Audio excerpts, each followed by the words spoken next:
Did somebody say hot hatch? Well, beside me here is the 2022 Volkswagen Golf GTI, the 8th generation GTI, and stick around because it's going to be the feature of my latest review.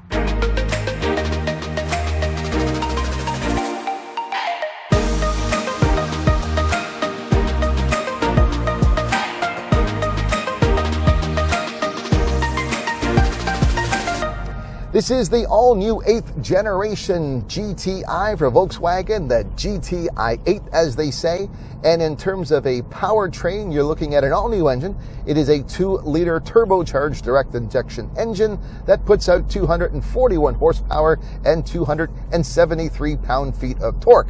Comparing that to the previous gen, the GTI 7, that is an increase of 13 horsepower and 15 pound-feet of torque.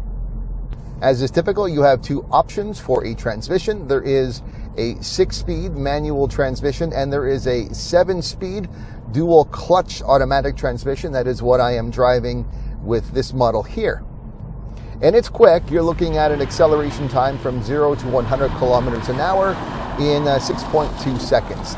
0 to 60 would be 96 kilometers an hour, so you can make that equivalent comparison for my American friends. With every new generation of vehicle, you expect to see improvements.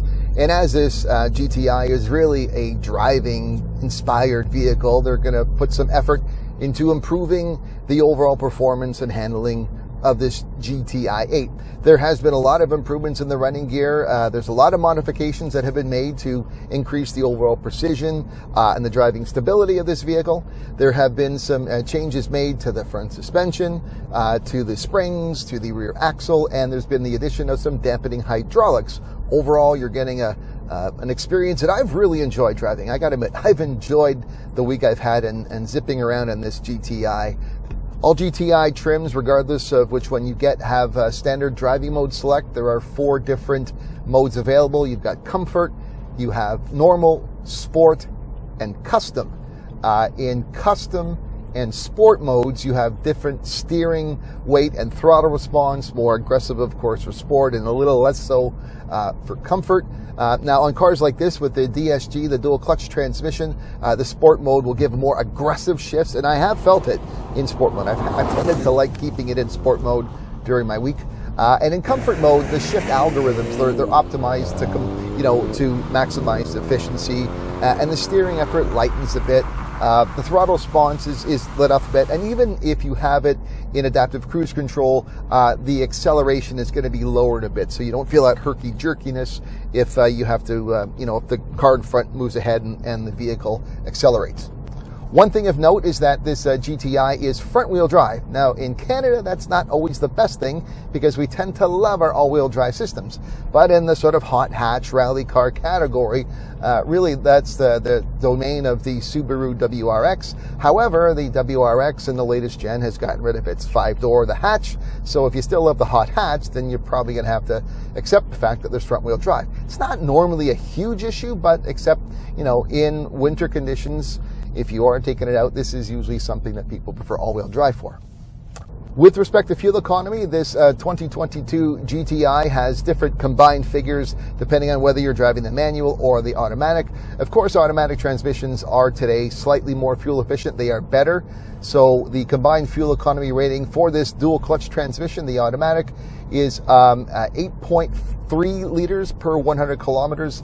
That converts to 28.3 US miles per gallon.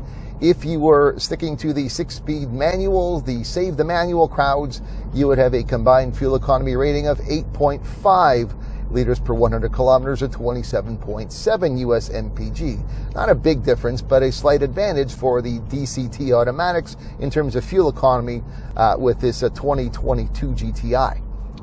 The exterior design of this new 8th generation GTI is largely similar and looks very consistent with the previous generation, although there are some differences.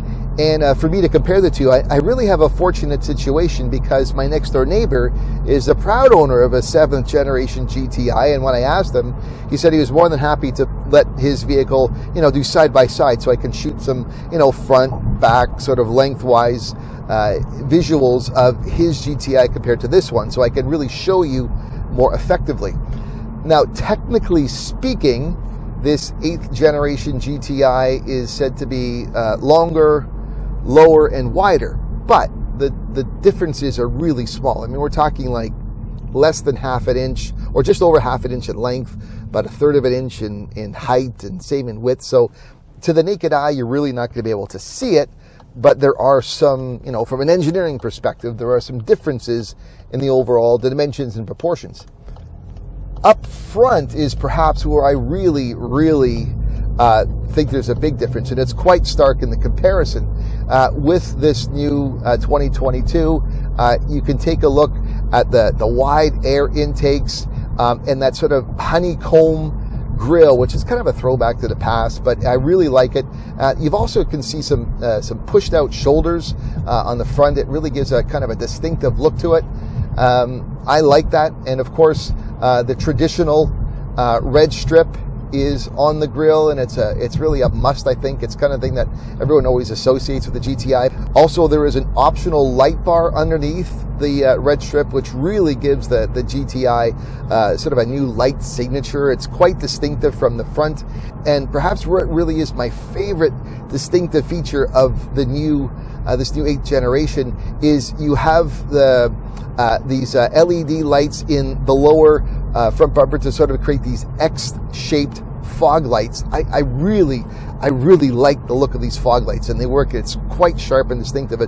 Going to the back, you'll see there are some differences as well. Of course, with this 8th generation, you still have the twin chrome exhaust tailpipes, and you've got your roof-mounted spoiler, and it really frames everything well. There's the new, the taillights have the new Volkswagen brand logo and GTI lettering. It's now centrally displayed rather than, say, on the driver's side as it was in the previous generation. Lengthwise, along the side profile, you can see that the previous generation is a little bit more, I should say, sort of flat, less sort of forward arcing. I do notice that when you see it side by side, this 8th generation has a little bit more of a forward-leaning profile to it.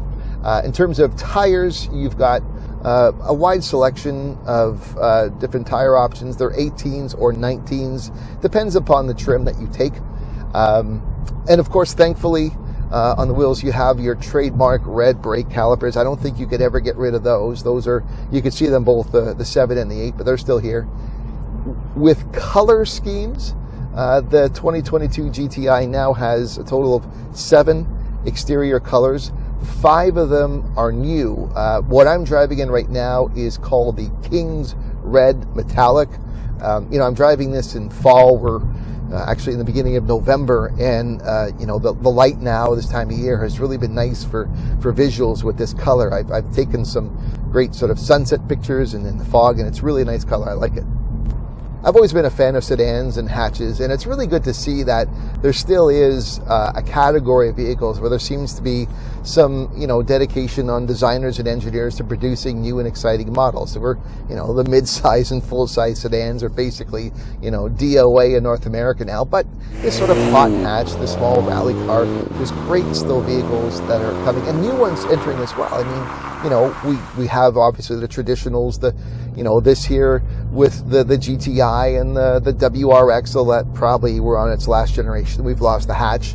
Same thing with, we've got your Civic Si. We're seeing, the Veloster N. Even the Corolla now has got a performance version of a Corolla hatch. So, it's still a popular category, and I like that because, we can't just live in a world of all SUVs and crossovers and trucks. We just can't. The new Golf GTI features a redesigned interior with a more minimalist approach than it was with the previous generation.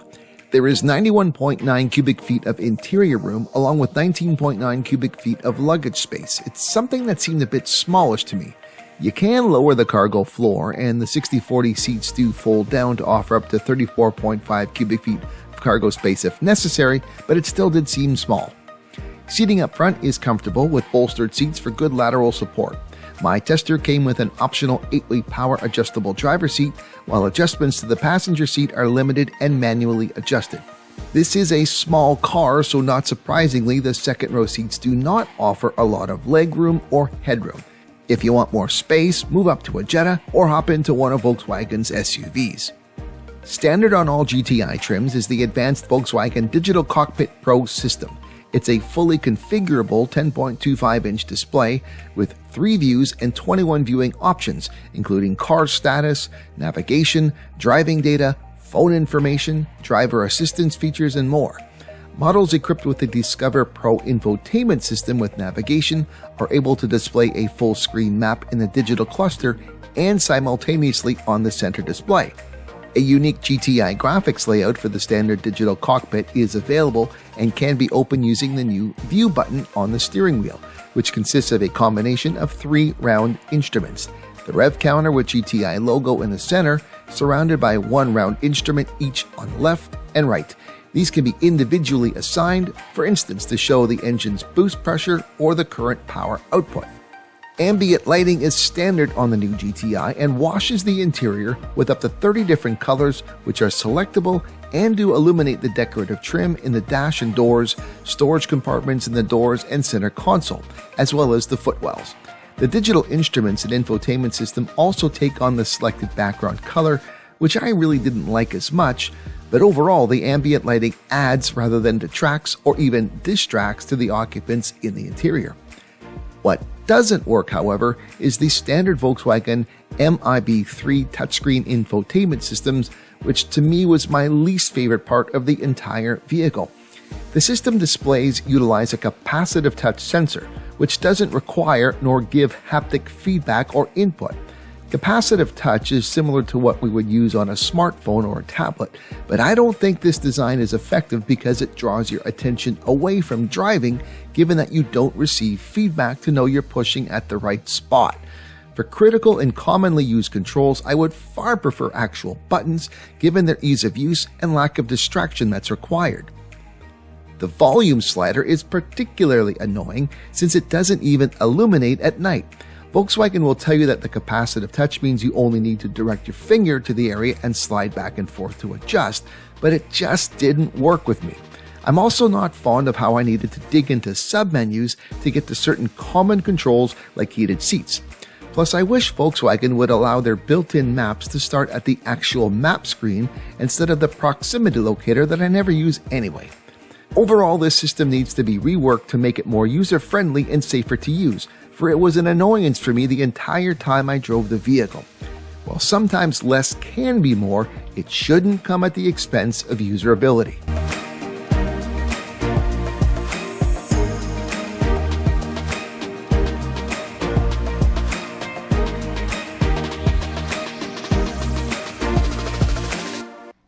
With this 8th generation 2022 Volkswagen GTI, the engineers have done a wonderful job in keeping this a great driving vehicle. This was a blast to drive. I really enjoyed my week with it. And I'll tell you, if you don't mind having a small vehicle with not a lot of space, if you don't mind the quirkiness of the electronics and their sort of peculiar way of organizing things, and if you don't mind front-wheel drive, well, then you got to consider this vehicle. This will be true to fans. The GTI fans will love this new one.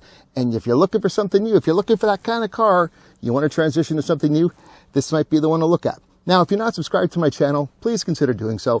And if you are subscribed, don't forget to ring the bell so that you're notified of every time I upload something new. But for now, I'm going to enjoy one last drive before taking this back. So let's get her going.